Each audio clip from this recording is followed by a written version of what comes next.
25-year-old Chimezie of Lot 201 9th Street Industry, East Coast, Demerara, appeared before Chief Magistrate Ann McLennan at the Georgetown Magistrates Court.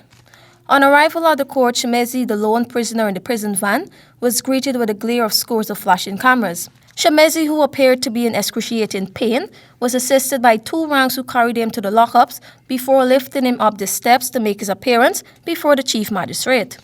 The Chief Magistrate exited her chambers around 2:15 hours. The first charge stated that on December 15, 2022, at Carmichael Street, Georgetown, he unlawfully and maliciously wounded Tiana Cole with intent to murder him. It was further alleged that on the same day and at the same location, he discharged a loaded firearm at Quincy Commons with intent to maim, disfigure, or cause grievous bodily harm.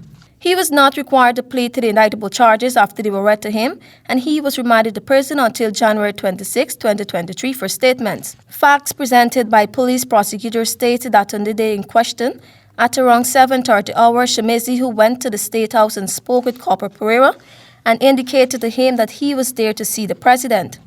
Pereira then asked Chimezie if he had an appointment, to which he said yes, and was told to have a seat and wait. A few minutes later, Chimezie became agitated, got up from his seat, and attempted to walk through the security hut, but Pereira blocked him.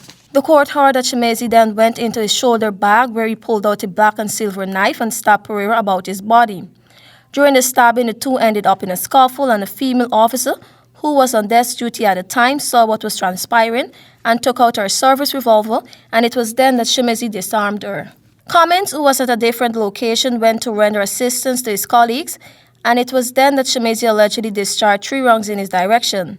Chimezie then began running on Carmichael Street, and Commons gave chase and discharged a round in his direction, which hit the Nigerian national to his leg, causing him to fall to the ground. The gun was then retrieved, and both Chimezie and Pereira were picked up and taken to the Georgetown Public Hospital, where they both were admitted.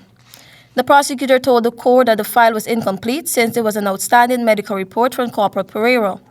In relation to Chimezie's immigration status, the court was informed that he was granted an employment visa, which will expire on September 5, 2023. The Chief Magistrate, after listening to the facts, remanded Chimezie to prison. Reporting for AGP Nightly News, I am Tiana Cole.